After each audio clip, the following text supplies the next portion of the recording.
시간은 빛의 전반사에 대해서 공부해 보도록 하겠습니다. 먼저 전반사라는 게 무엇인지 알아야겠죠? 전반사는 매질의 경계면, 자, 여기 보시면 물과 공기가 있죠. 이 물과 공기 두 매질의 경계면에서 굴절되는 애들이 없이 모두 반사만 일어나는 그런 현상을 우리가 전반사라고 합니다. 그래서 A와 같은 경우는 보시면, 자, 지금 물에서 공기 쪽으로 이 방향으로 입사를 하는데, 자, A는 법선에 요 각도만큼 입사를 하게 되면, 자, 경계면을 지나서 공기 쪽으로 나갈 때는 요만큼의 굴절각을 가지고 굴절을 하게 되죠, 빛이. 자, 근데 B는 입사각이 조금 더 커졌죠. 근데 이때 이 점선, 요 부분이 뭐에 해당되냐면 굴절 광선이에요.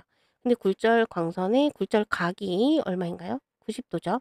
자, 요렇게 굴절 각이 90도가 될 때 요 각도를 우리가 임계각이라고 하고, 여기 흐려서 잘 안 보이네요. IC라고 보통 표시를 합니다. 자, 요때 굴절각이 90도가 될 때 입사각을 우리가 임계각이라고 한다. 요것도 참고해서 알아두세요. 자, 그다음에 C와 같은 경우는 보시면 요게 입사각이죠. 자, 입사각이 임계각보다 더 커졌어요. 자, 그랬더니 더 많이 꺾여서 굴절하는데, 더 많이 꺾여서 굴절을 하다 보니까 공기 중으로 나가지 못하고 빛이 다시 물로 돌아왔죠. 요런 걸 우리가 뭐라고 하죠? 반사. 그래서 C와 같은 경우는 몽땅 다 반사만 일어난다라고 해서 요런 걸 전반사라고 합니다. 좀 정리해 볼까요? A. 입사각이랑 임계각 90도가 안 됐죠? 굴절각이. 그래서 입사각이 임계각보다 더 작을 때는 뭐와 뭐를 한다? 일부는 반사하고 일부는 굴절한다. B는 90도로 굴절했어요. 그때의 입사각을 뭐라고 했죠? 임계각. 그래서 임계각과 입사각이 같을 때는 모두, 아니, 굴절이 90도로 일어나니까 반사가 일어나고, 또 수면을 따라서 요 물 수면을 따라서 굴절을 하게 된다. 이제 C는 임계각보다 입사각이 더 커졌어요. 그때는 몽땅 다 뭐만 일어난다? 반사만 일어난다. 그래서 이런 걸 전반사라고 한다. 알아두세요. 자, 그럼 전반사가 일어나기 위해서는 반드시 필요한 조건이 두 가지가 있습니다. 뭘까요? 일단 방금 위에서 했던 거, 입사각이 뭐보다 커야 된다? 입사각이 임계각보다 커야 된다. 그리고 이때 앞에서 배웠던 굴절률이 큰 매질에서 작은 매질로 빛이 진행하여야지만 전반사가 일어나고, 전반사가 일어나기 위해서는 요 1번과 2번 둘 중에 하나만 만족하면 되는 게 아니라 이 두 조건을 모두 만족해야지만 전반사가 일어납니다. 자, 그럼 생활 속에서 전반사가 어떻게 이용되는지 봅시다. 자, 먼저 쌍안경인데요. 쌍안경은 보시면 저기 직각 프리즘이 있어요. 직각 프리즘. 직각 프리즘으로 빛이 진행 방향을 바꾸게 되고, 이렇게 들어온 빛이 프리즘을 통과하면서 방향을 바꾸게 되죠. 그러면서 먼 곳의 물체를 확대해서 볼 수 있는 그런 원리를 이용한 게 쌍안경이고요. 잔망경이라고 아시나요? 잔망경. 자, 요런 잔망경도 마찬가지로 프리즘을 이용한 건데, 요 직각 프리즘을 이용을 해서 빛의 진행 방향이 이렇게 들어오는 빛을 꺾어서 방향을 바꿔서 진행을 하게 해주면 눈으로 볼 수 없는 곳에 물체를 우리가 볼 수 있게 해줍니다. 자, 그다음에 우리가 잘 아는 다이아몬드. 다이아몬드는 윗면에 입사한, 요 윗면에 입사한 빛이 다이아몬드 내부에 들어가면 이 바닥면에서 모두 전반사가 일어나는 그런 물질 다이아몬드입니다.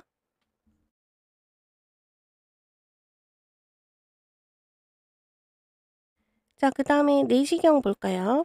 자, 내시경은 잘 휘어지죠. 잘 휘어져야 우리의 신체 안에 들어가서 잘 구부러져서 구석구석을 볼 수 있겠죠. 자, 쉽게 휘어지도록 가늘게 만든 요 관 안이 광섬유라는 걸로 만들었어요.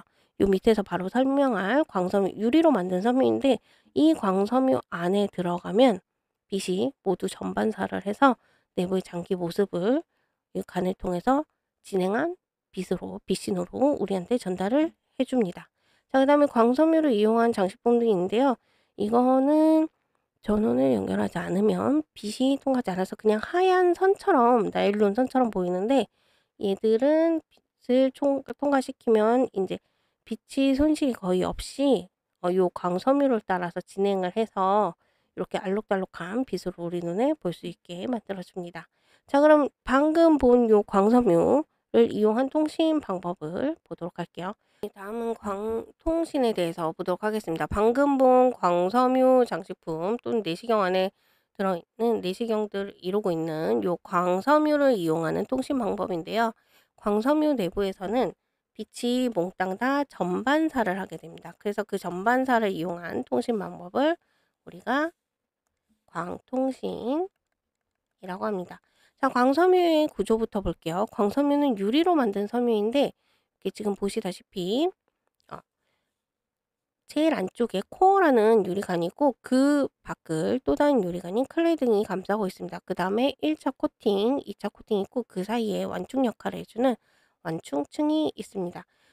요 코어와 클레딩 보시면 안쪽에 코어가 있고 바깥쪽에 클레딩이 있는데, 요 코어 안쪽에 빛을 쏘게 되면 코어 안에서만 반사가 일어나서 클레딩 쪽으로 빛이 새어나가지 않고 코어에서만 전반사가 일어나게 하는 요런 원리를 이용한 통신 방법이 바로 우리가 지금 인터넷 등등등 쓰고 있는 광통신입니다. 요 광섬유에서의 빛이 전반사를 할 수 있는 조건도 앞서 배운 것과 똑같겠죠? 우리 전반사 할 때 전반사가 일어나는 조건이 뭐였죠? 첫 번째, 입사각이 뭐보다 커야 된다? 임계각보다 커야 된다. 그 다음에 굴절률이 큰 데서 작은 쪽으로 진행을 해야 되죠. 그래서 코어에서 클레딩 쪽으로 가게끔 코어에, 아이고 여기 오타 있네요. 코어의 굴절률이 훨씬 더 커야 한다는 거, 요 두 가지고 기억해 두시기 바랍니다. 자, 이런 광통신의 원리 볼게요. 광통신 어디에 쓰이냐면 광 케이블을 이용을 합니다. 그래서 우리가 방금 본 요 광섬유를 여러 가닥을 묶어서 이렇게 케이블을 만들고, 이 케이블을 또 크게 묶은 요런 게 광 케이블이에요. 그래서 이 안에서 굉장히 무수히 많은 정보를 서로 주고받는 그런 광 케이블 다발이고요. 이런 광 케이블을 이용해서 통신을 주고받는 걸 우리가 광통신이라고 합니다. 자, 그럼 광통신은 어떻게 구조를 이루는지 광통신 과정과 구조를 함께 보도록 하겠습니다. 자, 광통신 보시면요. 자, 먼저 우리가 신호를 보내야겠죠. 신호를 보내려면 어떻게 돼야 되죠? 우리가 뭔가 인터넷으로 화상 통화를 한다고 봅시다. 그럼 우리의 음성이나 영상 정보들을 보내야겠죠. 자, 우리가 보낼 때는 레이저나 LED 같은 빛을 이용을 해서 광 케이블에 쏴줘야 되기 때문에, 내가 지금 떠드는 말이 요 마이크 안으로 들어가면서 전기 신호로 바뀌고요. 그 전기 신호가 요 발신기를 통해서 빛으로 바뀌게 돼요. 그러면 이 빛이 광 케이블 안에서 전반사를 하게 되고, 받는 사람도 그럼 어떤 형태로 받아요? 빛 신호 형태로 받죠? 또 빛 신호의 형태로 받기 때문에, 빛신호의 형태로 받기 때문에 요 빛신호의 형태를 우리가 인지를 할 수 없어서 빛신호를 전기신호로 바꿔주는 요 수신기 부분이 있어야 되고요. 전기신호로 바뀌면 우리가 드디어 음성과 영상으로 아날로그로 우리 눈에 보일 수 있게 해줍니다. 자, 이런 광통신의 장점은 뭘까요? 굉장히 빛으로 정보를 주고받으니까 굉장히 속도가 빠르겠죠. 전송 속도가 빠르다. 그리고 밖으로 새어나가는 빛이 없죠. 외부와의 혼선이 없어요. 외부 신호와 혼선이 없다. 자, 단점은 이거 뭘로 만들어져 있다고 했죠? 광섬유? 유리로 만들어져 있죠. 그래서 가장 큰 단점은 끊어지면 연결이 어렵습니다. 자, 요런 단점이 있다는 거 알아두시기 바랍니다. 자, 다음은 전자기파에 대해서 보도록 할게요. 전자기파의 특징 보도록 할까요?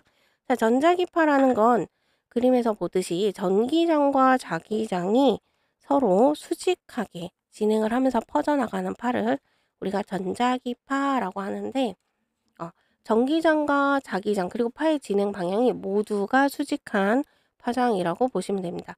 이런 전자기파는 그럼 어떻게 만들어지냐? 자, 직선도선일 경우를 먼저 보도록 할게요. 직선도선일 경우에는 자, 여기 전자가 안테나에서 진동을 하게 돼요. 자, 전자가 왔다 갔다 움직이면 뭘 하나요?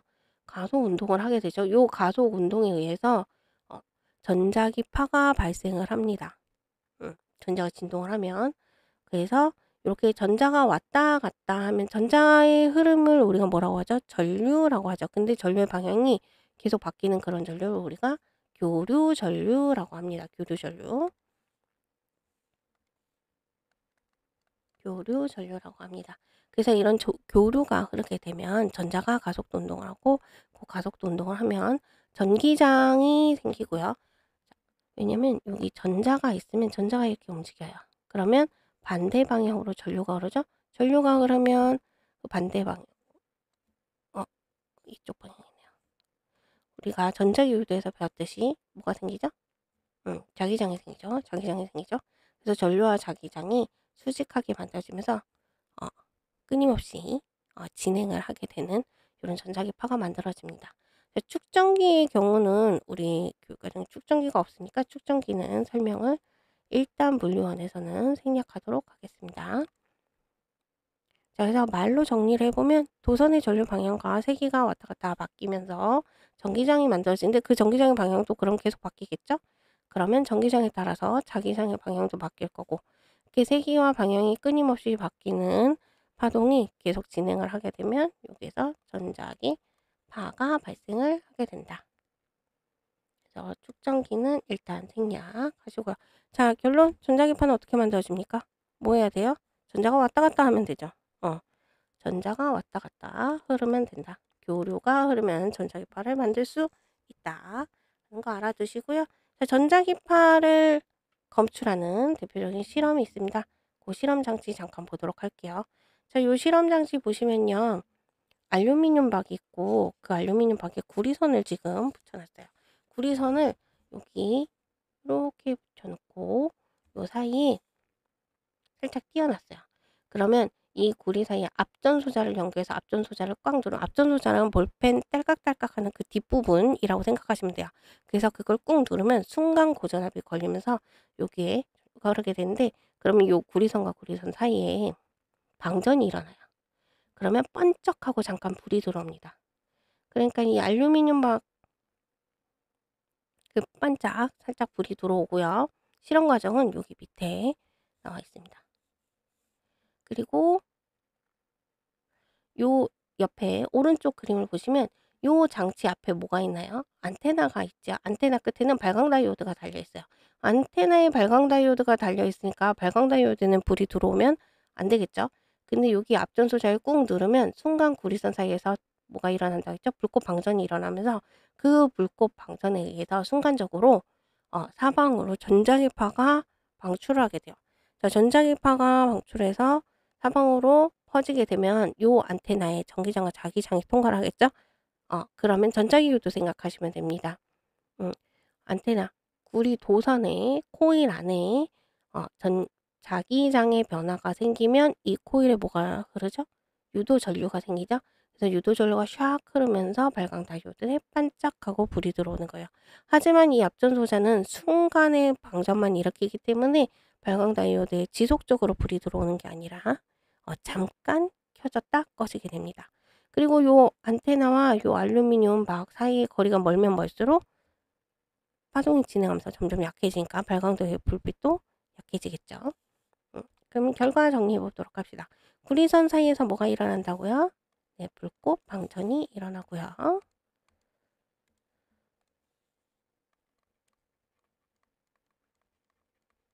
그래서 안테나의 발광 다이오드에 불이 잠깐 켜지게 됩니다.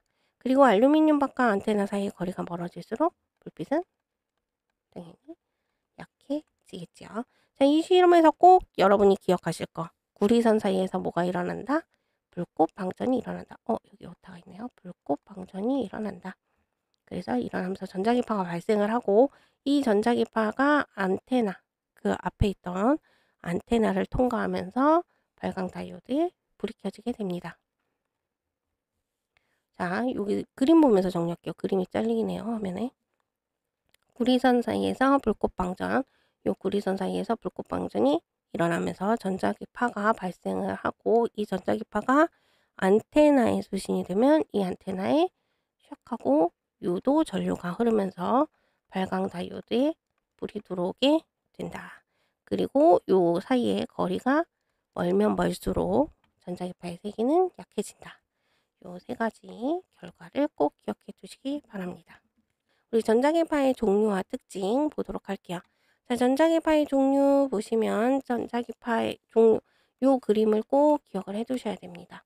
자, 가운데 빨주노초 파남보 써있는 요 부분이 가시광선에 해당이 되고요. 가시광선으로부터 오른쪽으로 파장이 긴 쪽으로 갈수록 적외선에 가까운 거고, 자, 보라색에서부터 왼쪽으로 갈수록 파장이 짧아지게 됩니다. 자, 파장과 진동수는 무슨 관계죠? 반대로 쓸까요?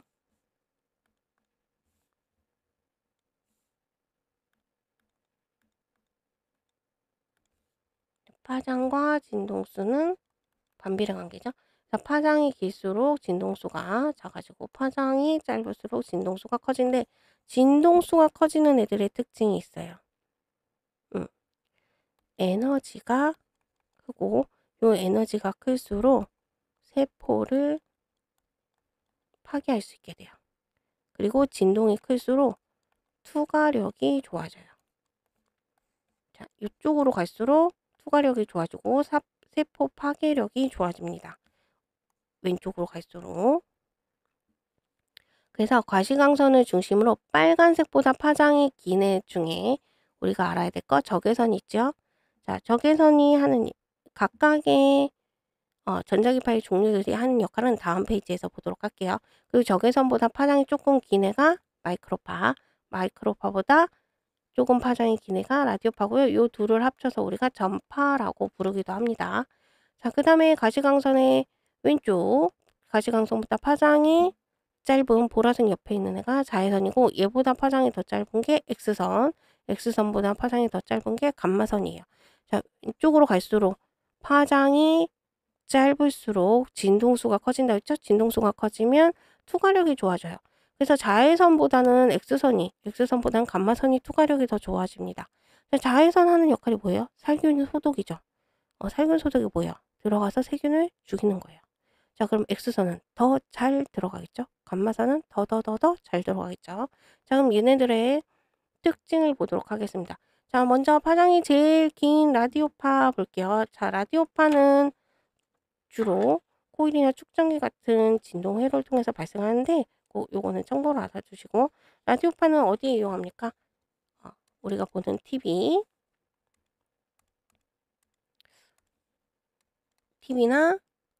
라디오, 주로 방송에 이용하거나 아니면 무선 통신 등에 이용을 합니다.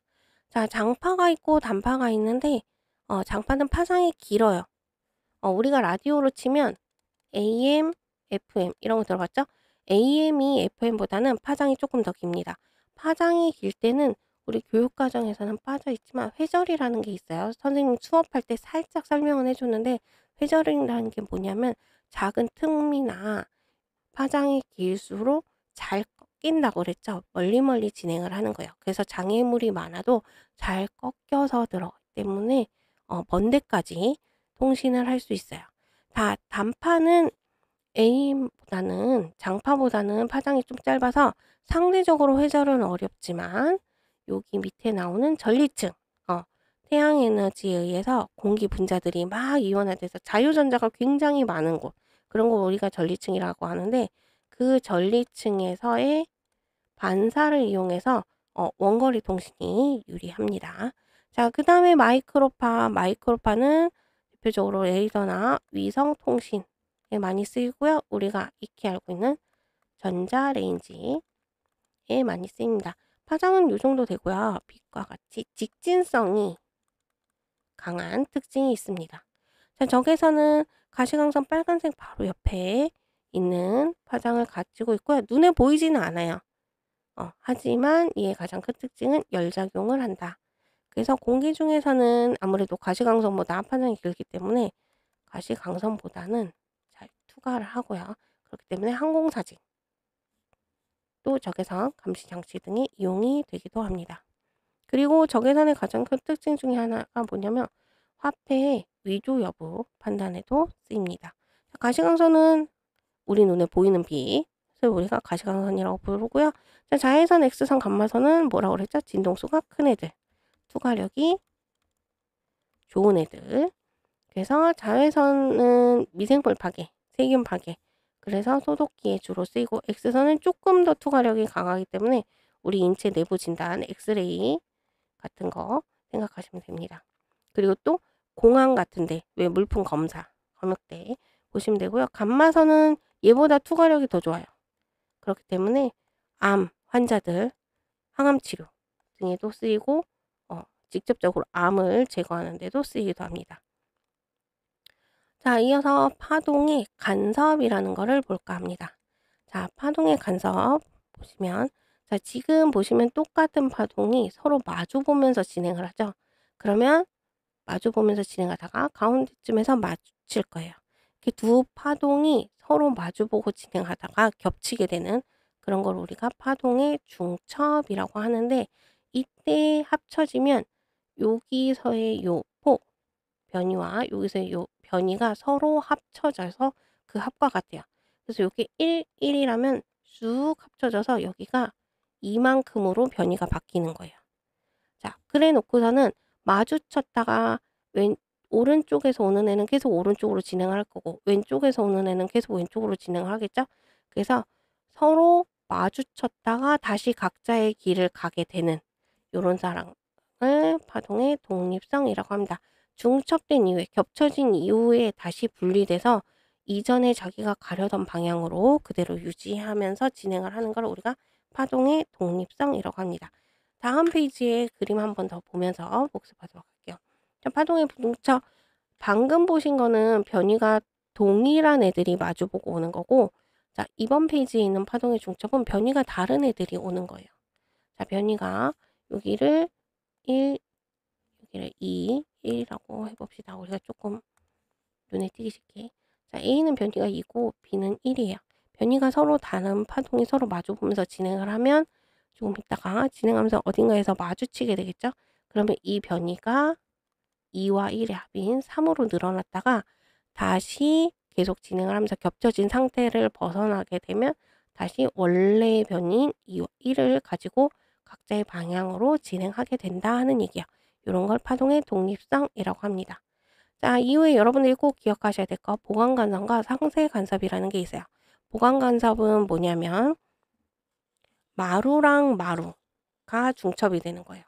마루랑 마루가 중첩이 되면 변이가 2배로 들어가기 때문에 진폭이 커지게 되겠죠.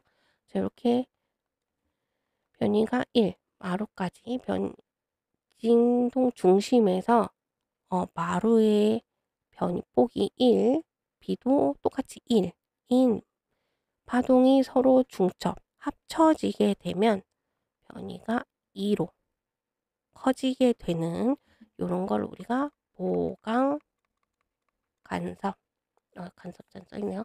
보강 간섭이라고 해요. 그래서 진폭이 커지는 현상. 자, 오른쪽 거 보시면 얘는 변이가 1이고 얘는 아래로 1이죠. 그럼 마주치면 어떻게 되겠어요?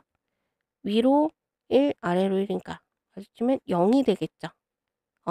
요렇게 합쳐져서 진폭이 작아지는 걸 우리가 상쇄 간섭이라고 합니다.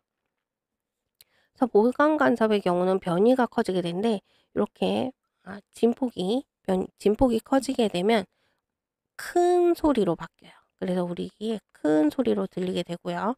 진폭이 작아지게 되면 소리가 작아지겠죠. 그래서 이런 상쇄 간섭은 소음을 제거하는 데 이용이 되기도 합니다. 자, 아래 다시 그림 볼게요. 서로 파동이 이렇게 같은 파동이 진행을 하다가 여기서 중첩이 일어나게 되죠. 중첩이 일어나게 돼서 진폭이 다시만하게 커지는 걸 우리가 보강 간섭이라고 하고 이런 보강 간섭의 경우는 큰 소리로 들리게 된다. 자, 진폭이 서로 다른 파동이 마주보고 진행을 하게 되면 여기에서 중첩이 일어날 때 상쇄가 돼서 없어지죠.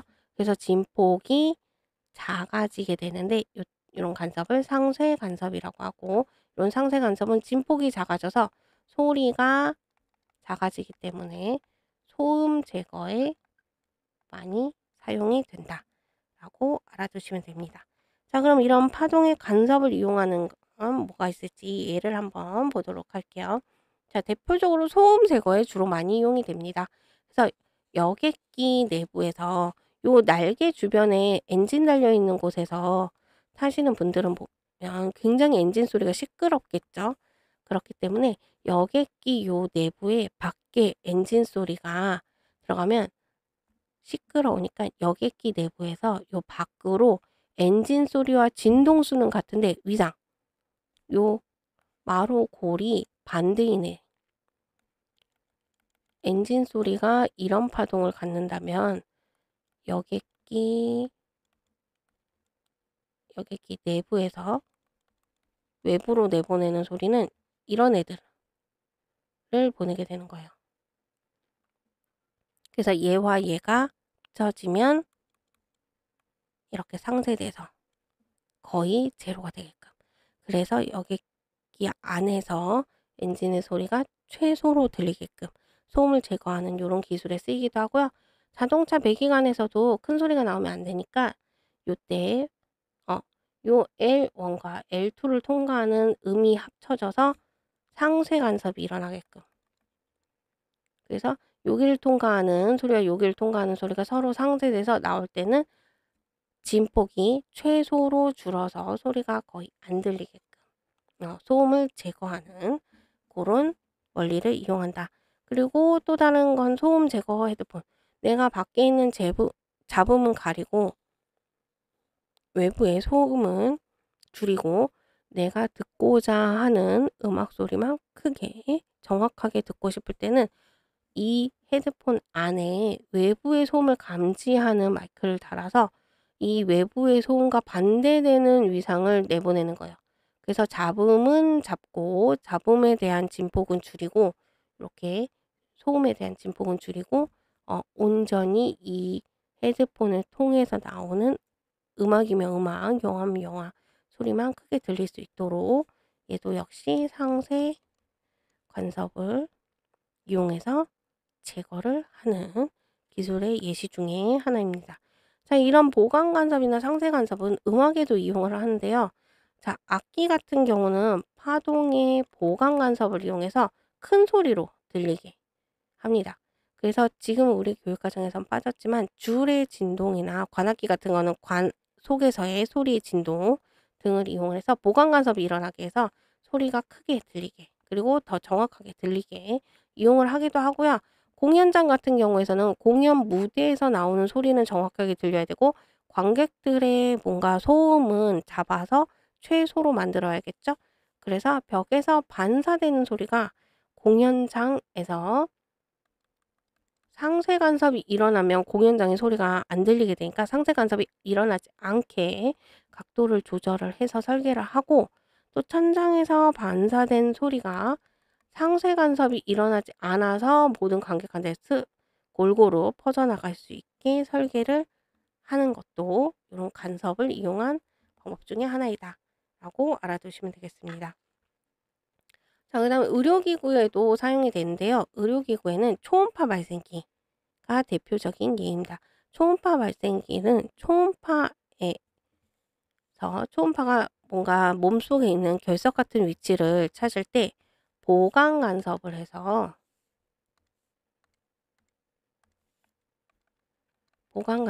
몸속의 결석을 깨트려 버리는 거예요. 진폭을 크게 해서 결석을 깨지게 하는 원리를 이용한 의료기구의 대표 중에 하나고요. 자, 빛의 간섭 현상을 이용한 것들도 있습니다. 비누방울에서 색이 왜 무지개색처럼 다양하게 나오잖아요.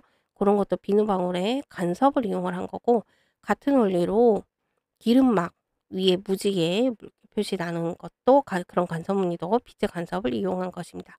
그리고 모로포 날개라고 해서 나비의 날개가 알록달록하게 뭔가 선명해 보이는 것도 빛의 간섭을 이용한 예시 중에 하나입니다.